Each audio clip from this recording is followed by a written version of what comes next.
আল্লাহ বলে, কিরে ফেরেশতারা, ঘটনা কি? এত খাবার কেন? আল্লাহ রোজা রাখছি। কি চায়? আল্লাহ ক্ষমা চায়।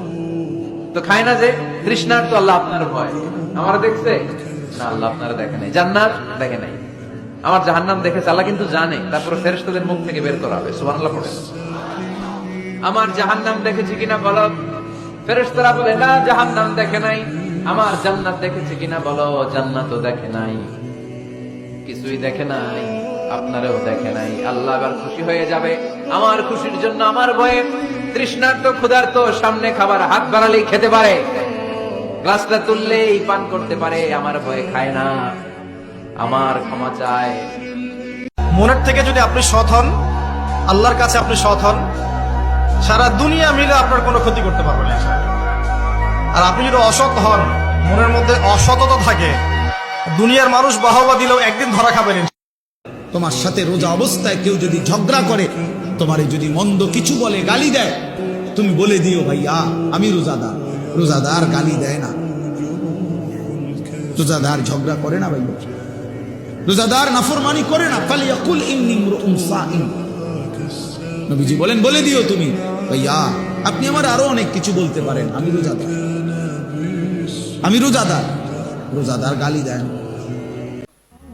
জীবন ভোর যারা বিড়ি সিগারেট খান, চাচা কেমনে দাঁড়াবেন নবীর সামনে? নবীজি সাল্লাল্লাহু আলাইহি সাল্লাম তো জিজ্ঞেস করবে, উম্মত তুমি জানো না আমি সামান্য দুর্গন্ধ কোনোদিন পছন্দ করি না, একটু ঘামের দুর্গন্ধ আমার কষ্ট হইতো। এই সমাজে টাকার মূল্য যতটুকু, মানুষের মূল্য ততটুকু নেই।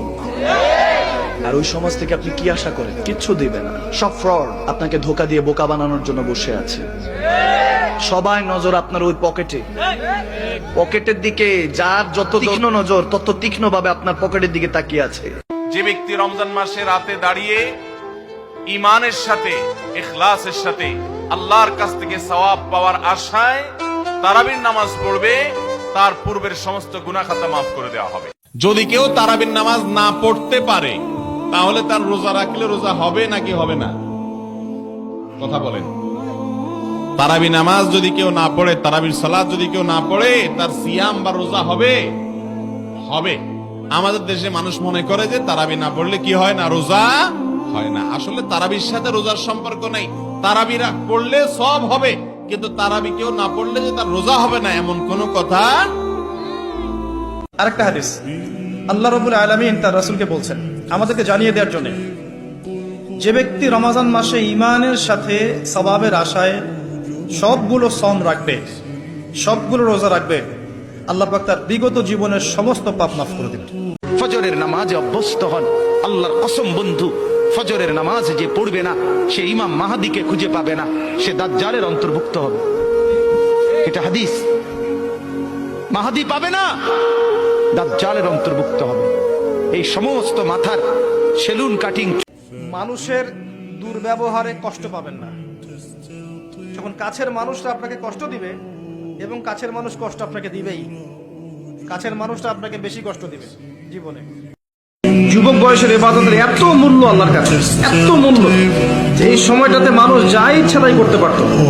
যুবক শ্রেণী আল্লাহকে ভয় করে, তার রাসূলকে ভালোবেসে, রাসূলের সুন্নাহগুলোর উপর আমল করলে, নামাজ পড়লে, রোজা রাখলে, তাহাজ্জুদ পড়লে, জিকির করলে, সৎ কাজের আদেশ করলে, অসৎ কাজে নিষেধ করলে, জ্ঞান অর্জন করলে, তিলাওয়াত করলে, এক কথায় ন্যায়ের পথে থাকলে আল্লাহ পাক অফুরন্ত নেকি পুরস্কার দিবেন ইনশাআল্লাহ।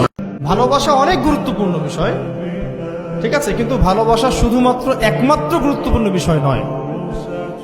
আরো গুরুত্বপূর্ণ বিষয় হচ্ছে বিশ্বাস, সম্মান এবং আনুগত্য। বিশ্বাস, সম্মান এবং আনুগত্য। এবার বলতে পারেন যে আমার স্বামী আমাকে অন্যায় কাজে আদেশ করলে কি আমি আনুগত্য করব? কখনোই না। যখন স্বামী আপনাকে কোরআন সুন্নাহর দিকে আপনাকে ধাবিত করবে, তখন আপনি তার আনুগত্য করতে বাধ্য। এটা আপনার জান্নাতে যাওয়ার মাধ্যম বটে। যে ক্ষেত্রেই যান না কেন আপনি মনে রাখবেন আপনি রোজাদার। যে ক্ষেত্রেই যান আপনি মনে রাখবেন আপনি রোজাদার। আমি কারোর সাথে এখন ঝগড়া করতে পারবো না, কারোর সাথে এখন মারামারি করতে পারবো না, আমি কারো গীবত করতে পারবো না, আমি মিথ্যা বলতে পারবো না, আমি মাপে কম দিতে পারবো না, আমি জনগণকে ঠকাতে পারবো না, আমি রোজাদার। এটা মনে রাখবেন। এটা মনে রাখলে পরে দেখবেন ইনশাআল্লাহ তাআলা আপনি আল্লাহকে পাচ্ছেন, আল্লাহর মারিফত পাচ্ছেন। আত-তাহিয়াতু লিল্লাহ ওয়াস-সালাওয়াতু ওয়াত-তাইয়্যিবাত। আল্লাহ বলে আচ্ছা আমার প্রশংসা করছো, ঠিক আছে, খুশি হলাম। আর কিছু? তো বান্দা এবার বলে আল্লাহুম্মা সাল্লি আলা মুহাম্মদ ওয়া আলা আলি মুহাম্মদ, মানে পুরাটা আর কি। তো এবারে আল্লাহ বলে মাশাআল্লাহ, আমার বন্ধুর প্রতি দুরূদ পড়লা, আমি তাতেও খুশি হলাম। আর কিছু বলবা? তো এবার বান্দা বলে রব্বুল আলামিন, সেজদা দিয়ে আপনার কাছে আসলাম, আপনার প্রশংসা, আপনার বন্ধুর প্রশংসা করে আপনার খুশি অর্জন করলাম। এইবার আমার মূল চাওয়া আছে, আল্লাহুম্মা ইন্নী যালামতু নাফসি যুলমান কাসীরা, আমি না বড় বেশি নাফরমান মাওলা, আমার গুনাহ অনেক বেশি, আমার পাপ অনেক বেশি, আমি খুব বেশি গুনাহ করেছি, আর আপনি ছাড়া আমার মাফ করার কেউ নাই। জিন্দেগির সব প্রয়োজন আল্লাহর কাছ থেকেই চাওয়া উচিত। দুর্ভাগ্য এক জাতি আমরা এমন মুসলমান হয়ে গেলাম যারা নিজেদের কোনো প্রয়োজনে আল্লাহর কাছে চাওয়ার অভ্যাস আমাদের নাই। আল্লাহর কাছে চাওয়ার অভ্যাস খুব কম, খুব দোয়া করার মানসিকতাই আপনাদের মধ্যে কম। ওই শুধু ড্রাইভার টোকায়, ড্রাইভার মানে হুজুর, হুজুর কেবল হুজুর টোয়া, হুজুর দিয়া দোয়া করানো, হুজুর দিয়া। আরে ভাই, হুজুর দিয়ে দোয়া করানো নিষেধ না, হুজুর দোয়া করবে ঠিক আছে, কিন্তু নিজের আহাজারি, নিজের চোখের পানি, নিজের কান্না, নিজের আরজি নিজেই আল্লাহর কাছে পেশ করা উচিত। বান্দার কাকুতি মিনতি আল্লাহর খুব পছন্দ, আল্লাহর খুব পছন্দ, আল্লাহ তাআলার খুব পছন্দ। হাদিসে আছে বুখারীতে, ফাওয়াল্লাহি লা ইয়ামাল্লাল্লাহু হাত্তা তামাল্লু, নবীজি বলছেন আল্লাহর কসম উম্মত, তোমরা চাইতে চাইতে আল্লাহর কাছে ক্লান্ত হয়ে যাবে, কিন্তু রব্বে করিম দিতে দিতে একবারও ক্লান্ত হবেন না। আল্লাহ পাকের কোনো স্বার্থ আছে আমাদের ভালোবাসার? কোনো স্বার্থ নাই। তাহলে আল্লাহ পাক এই পুরো বিশ্ব জগৎ সৃষ্টি করেছেন নিঃস্বার্থভাবে, তার স্বার্থ ছাড়া। এত অসংখ্য নেয়ামতে আমাদেরকে ভর্তি করে রেখেছেন আমাদের স্বার্থে, তার কোনো স্বার্থ নাই। যে মেয়ের মধ্যে দিনদারিতা আছে, নামাজ কালাম ঠিক মতো পড়ে, পর্দা ঠিক মতো করে, ইসলামের প্রতি মহব্বত আছে, ঠিক আছে, এই ধরনের মেয়েকে বিয়ে করেন, ইনশাল্লাহ সুখী হবে। আপনার রব আপনার সাথেই আছে, এটা সবসময় ফিল করবেন যে আমার রব আমার সাথে আছে। এটা ফিল করলে আপনার মধ্যে যে সাহস আসবে, আপনি কল্পনাই করতে পারবেন না যে এত এনার্জি আপনার ভিতরে আসলো কি করে। আপনারা খেয়াল করেছেন, বছর খানিক আগে ভারতবর্ষের আমাদের এক বোনের সামনে কিছু সন্ত্রাসী, ওরা জয় শ্রীরাম, জয় শ্রীরাম বলতেছিল, মনে আছে? কিন্তু আমার ওই বোন মুস্কান কি বলছিল বলেন তো? তার এক আল্লাহু আকবারে from north to south, from east to west, the entire globe প্রকম্পিত হয়েছে। আমরা সবাই পড়েছি আল্লাহু আকবার, সবাই আমরা কি পড়েছি? আল্লাহু আকবার। কারণ সে ফিল করেছে যে আল্লাহ আমার সাথে আছে। মনকে তুমি বুঝিয়ে বলো আল্লাহ আছেন আমার সাথে, এটা ফিল করতে হবে।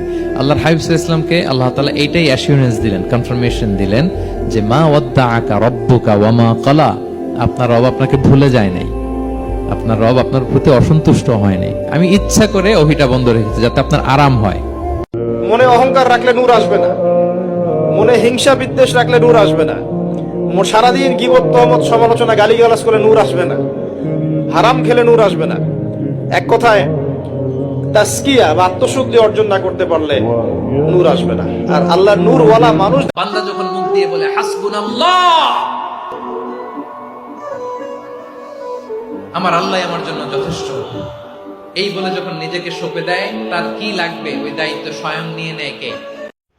ধোকা দিও না। মান গাসসা ফালাইসা মিন্নি, যত বড় নামাজি হও, রোজাদার হও, হজ করেনেওয়ালা হাজি হও, অন্যকে, আরে অন্য তো দূরের কথা, জানোয়ারকেও যদি ধোকা দাও, তুমি আমার উম্মত না।